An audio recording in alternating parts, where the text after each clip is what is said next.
Panties come off. You know, that's how stuff works. That's what you want, fellas. Take notes, y'all. Go mop that kitchen. Watch what happens. That's all I'm saying.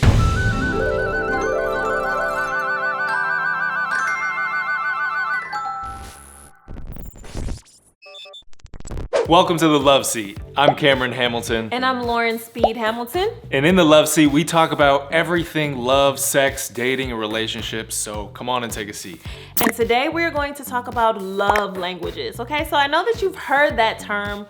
What exactly is a love language? Like, what's my love language? And probably what's most important is, do you know your partner's love language? So love languages are how we communicate and how we receive love from others. So the term love languages comes from Gary Chapman's 1992 book, The 5 Love Languages. And in that book, he talks about 5 love languages: gifts, acts of service, spending quality time, physical touch, and words of affirmation. That's right. So I know that you're probably thinking, okay, love languages, it's 5 categories, but how exactly do I find out my love language? So there's tests that you can take online, and we'll actually link below so that you can actually go, take the test, learn your love language, because once you know, it's kind of easier to communicate with your partner and share, you know, the things that really make you happy in a relationship. Another way you can find out that love language is by observing your partner, seeing what it is that they really respond well to. So if you give them a gift and they really love it, that's a good indication their gift love language is active. Or spending quality time. And it can really be multiple love languages. It doesn't have to be just one. Absolutely. I know with Cam, I know that his love languages are physical touch and quality time. So just a quick example, I think it was Christmas one year, I made a coupon book for him. It had all of the extra physical touch in it, you know, just because I know that he enjoys that and it's something that came from the heart. And so just doing things like that you know that your partner will enjoy makes all the difference. And the thing I really loved about the coupon book is that it had a lot of love languages wrapped into one. I've noticed for Lauren, the things that she really responds well to are deeds or acts of service. So things like fixing things around the house, just doing chores, cleaning up, taking care of business. I noticed that that's really what you respond best to. Just a quick example of Cam. You know, as a lady, as a woman, we know we have our little, you know, womanly time. And if Cam knows that I'm having cramps, then he'll do something like bring me a cup of tea without me asking, or warm the heat bag for me. And, you know, things like that make all the difference. I think the important thing is showing your partner that you really care, putting in that effort, and most importantly, addressing those underlying needs that they have. So just a need to be taken care of or a need to feel secure. The love languages are basically the more efficient ways to address those needs. So you've heard Lauren and I talk a lot about love, but I wanted to flip the script and ask you what you think about love languages. So what would you say your love language is? Physical touch Okay. and quality time. Small gifts, probably acts of service. Words of affirmation. Mine is words of affirmation and quality time. I don't know. You don't know? No, I don't know. Quality time and physical touch. For me, it's definitely quality time. What would you say is something that your partner's done to really meet those love languages? We always make sure that we have quality time together. Sunday afternoons are number 1 that we always set aside for each other. I had someone send an Uber for me to go on a date. It's really, really sweet. Yeah, that's Never had that thoughtful. before. I Yeah. thought about you today. Hope you're doing well. I Yeah. mean, little things like that, Yeah. especially now with everything being so virtual and separate, Yeah. those have really, I think, been really meaningful to me lately. Be close to each other. It doesn't always have to be sexual. Busy day, and I went to put gas in his car. So Oh, things nice. Like that, yeah. I'm always cooking for people. Oh, man. Always cooking. People filling their bellies. Yeah. Also cooking. Thing that I think makes all of us feel loved. Yeah. That when it's clear to someone that we matter. So we heard a lot of opinions today about love languages, but I think there were some common threads. And one of those is that relationships evolve over time.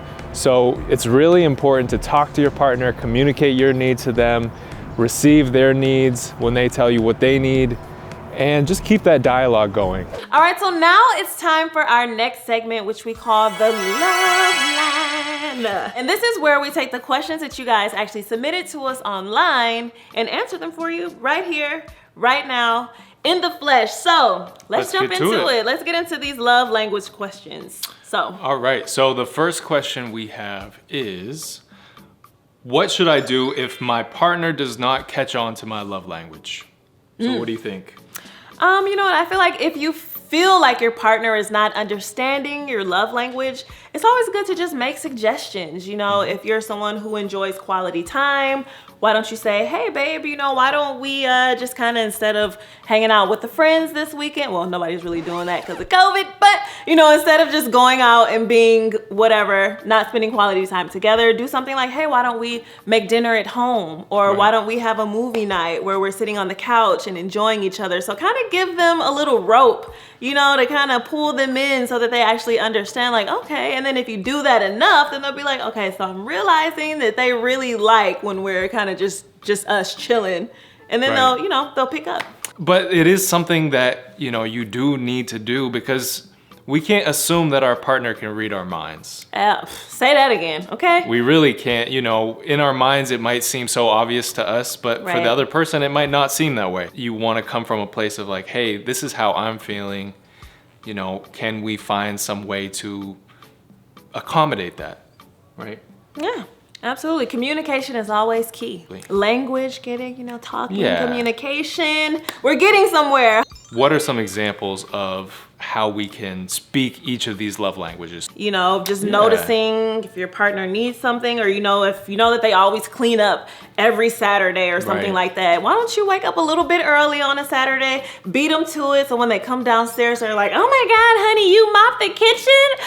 Oh, panties come off. You know, that's how stuff works. That's what you want, fellas. Take notes, y'all. Go mop that kitchen. Watch what happens. That's all I'm saying. Gifts don't have to be a huge thing. We talked about the coupon book. But it can be something simple, taking them out to a nice lunch, that's some quality time rolled in there. You know, just things that are thoughtful, maybe their favorite candy. I was just about to say that. You know, so the thoughtfulness has a value beyond just the money, right? So that's another thing. Yep. We've got physical touch. Now, for physical touch, it doesn't have to be sexual, right? It can be. That's usually really appreciated.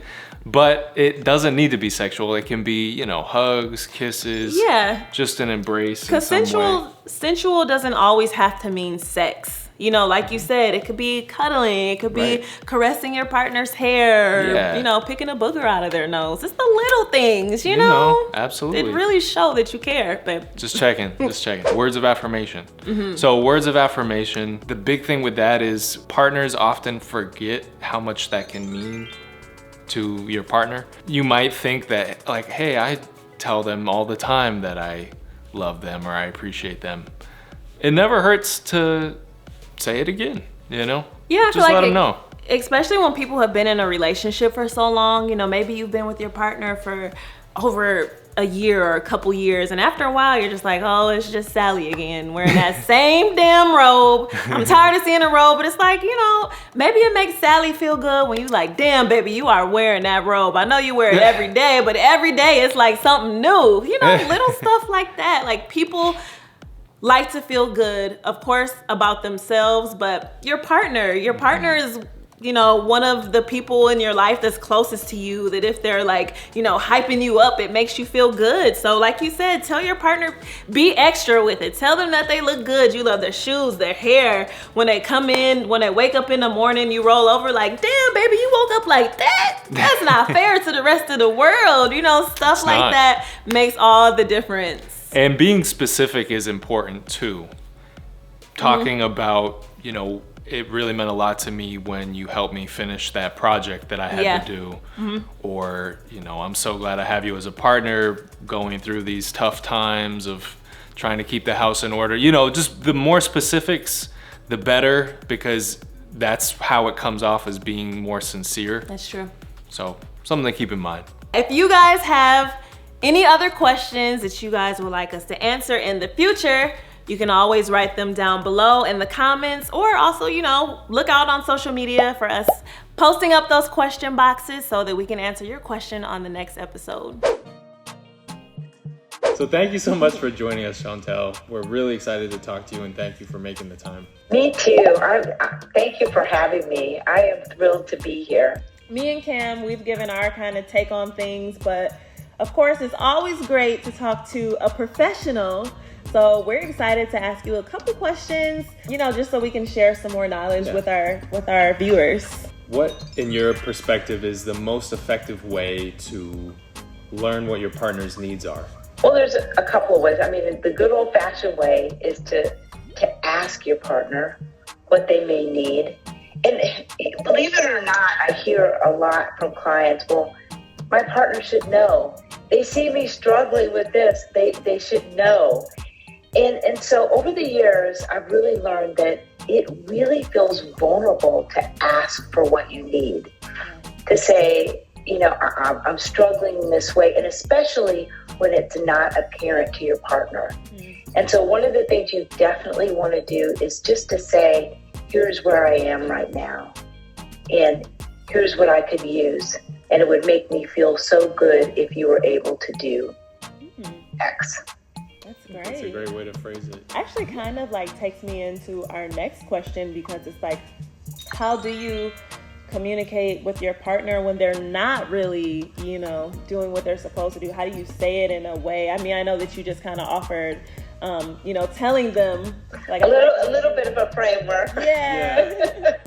And so if you're not having your needs met, one of the things that you can do with your partner is you want to set some ground rules, okay? Think about don't criticize.